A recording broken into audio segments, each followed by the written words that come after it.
Back class 9। तो इस video में जो टॉपिक हम कवर करेंगे that is called as latent heat.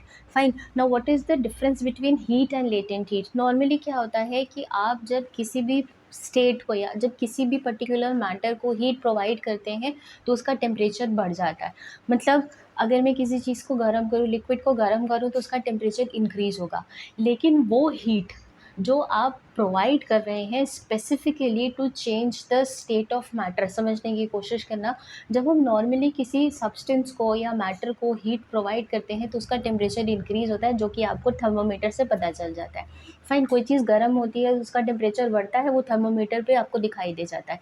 लेकिन जब हम स्पेसिफिकली स्टेट चेंज करने के लिए, मैटर का स्टेट चेंज करने के लिए हीट प्रोवाइड कर रहे हैं, तो वो हीट टेम्परेचर इंक्रीज़ नहीं करती। ये ऑब्ज़र्व किया गया है कि जब हम पानी को गर्म करते हैं उसको वेपर स्टेट में कन्वर्ट करने के लिए, व्हेन वी हीट वाटर, पहले तो उसको कब तक गर्म करना है, 100 डिग्री सेंटीग्रेड तक, ताकि वो वेपर में कन्वर्ट हो जाए।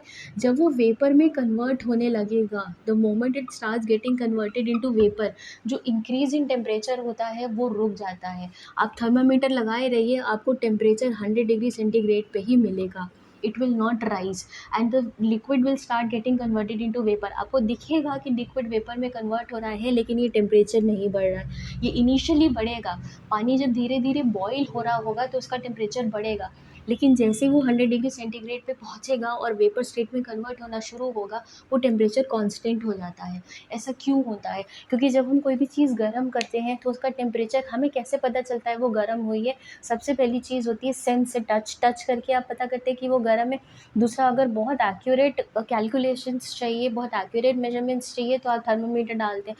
थर्मोमीटर शो करेगा टेम्परेचर इंक्रीज़, तो आपको पता चल जाता है कि वो चीज़ गर्म हो रही है।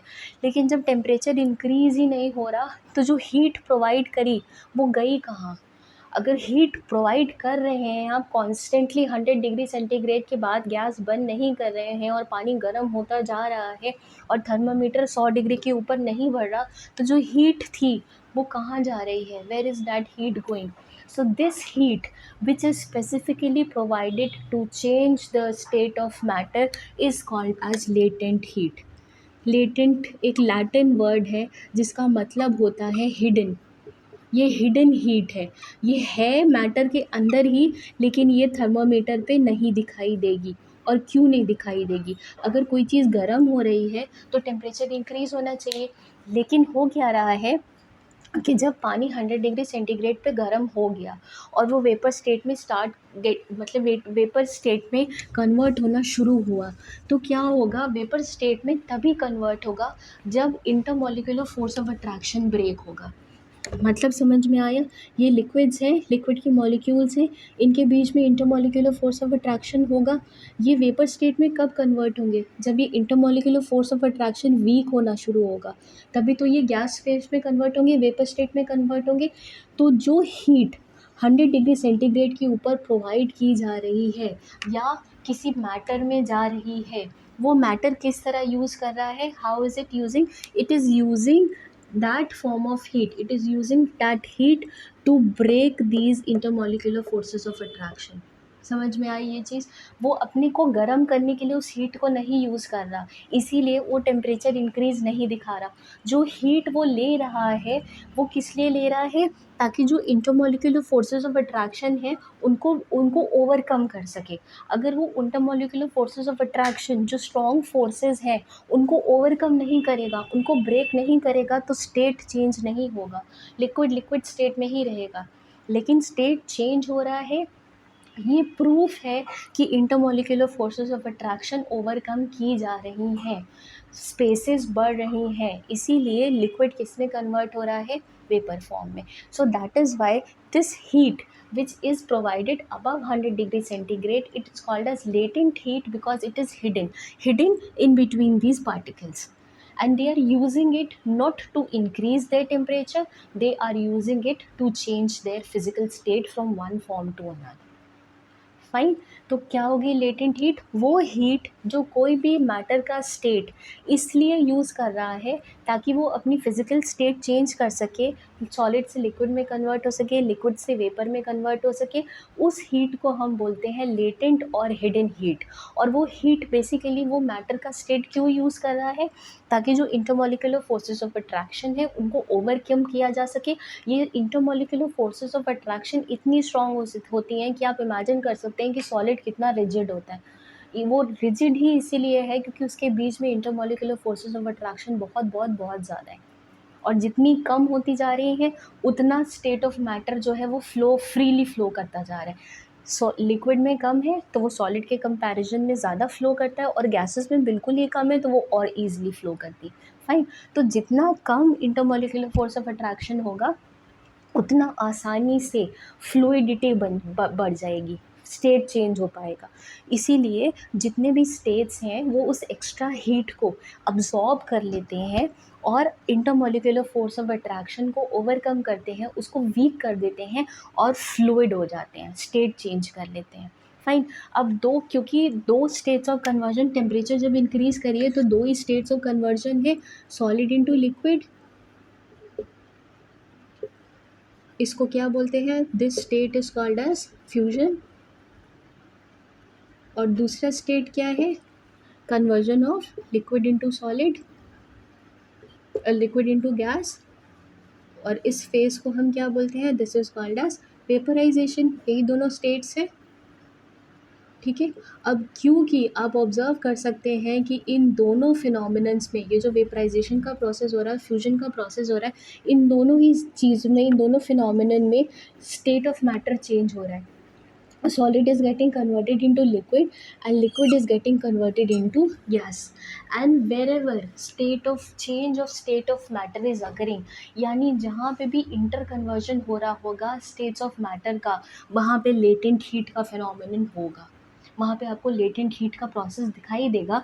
क्योंकि इन दोनों ही प्रोसेसेस में स्टेट चेंज हो रहा है, और स्टेट चेंज होने का मतलब है इंटरमोलिकुलर फोर्सेस ऑफ अट्रैक्शन को ओवरकम करना, उनको वीक करना।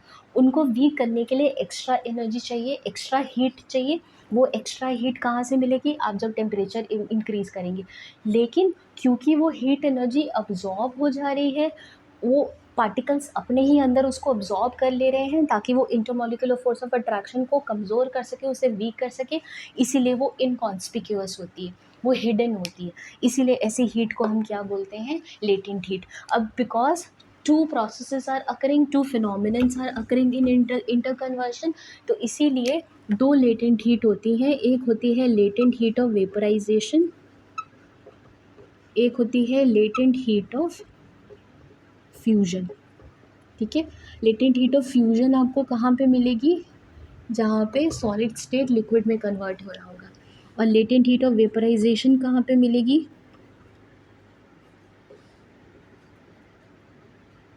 लेटेंट हीट ऑफ वेपराइजेशन कहाँ पे मिलेगा,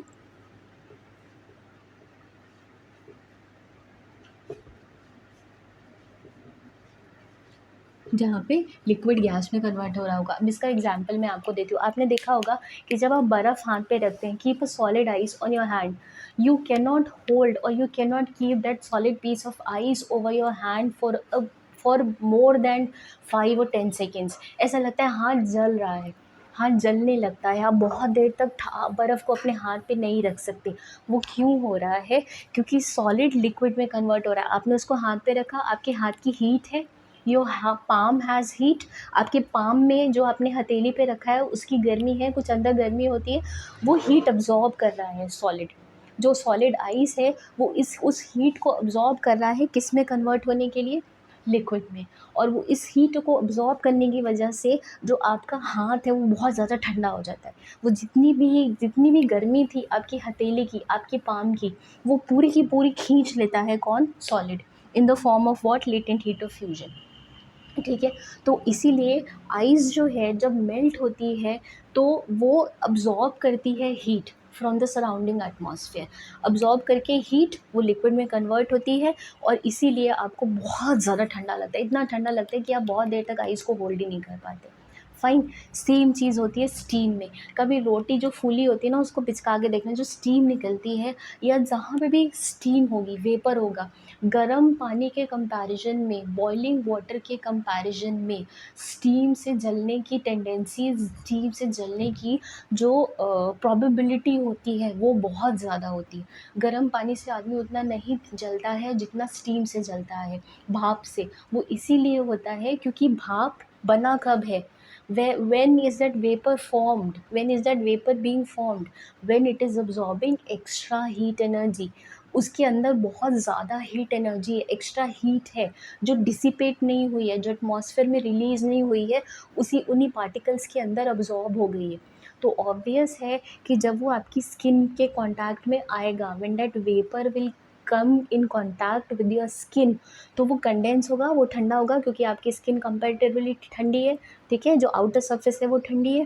तो what will happen is that steam will condense, जो स्टीम है वो कंडेंस हो जाएगी। अभी मैंने कंडेंसेशन का प्रोसेस बताया था, समझने की कोशिश करो।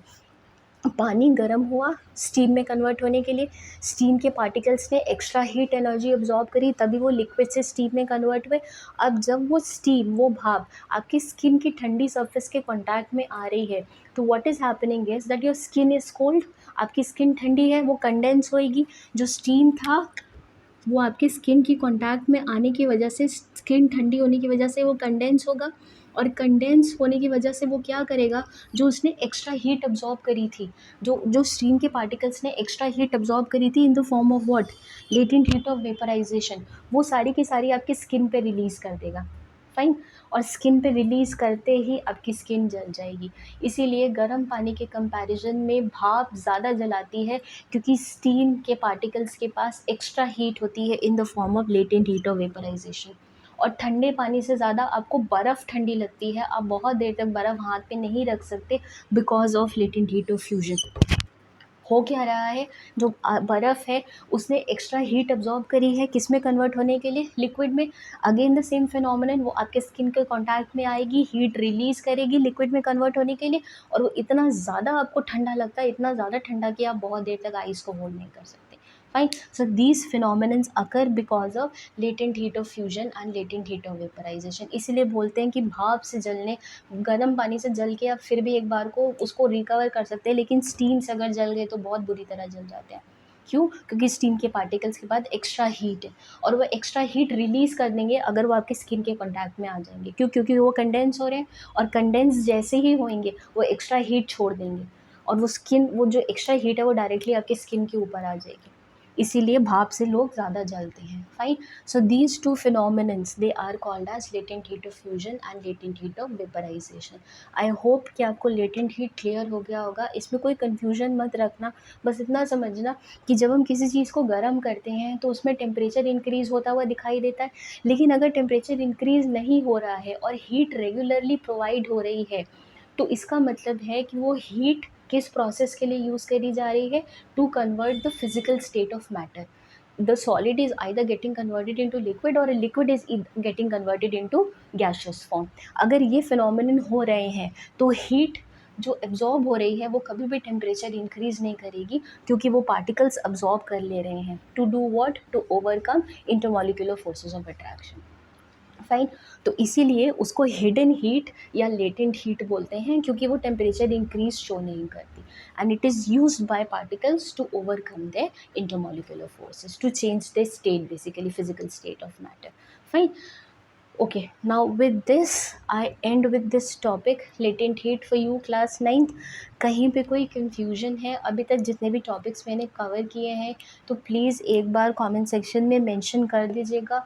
अगर अभी भी ये चीज़ें नहीं समझ में आ रही हैं तो clear कर दीजिए, क्योंकि हो सकता है in the long run जब आप higher classes में जाएँ तो ये फिर से आएँ, तो प्लीज़ इनको यहाँ पे clear कर लीजिए latent heat। Fine. Oh fine, okay, then thank you for watching class 9th।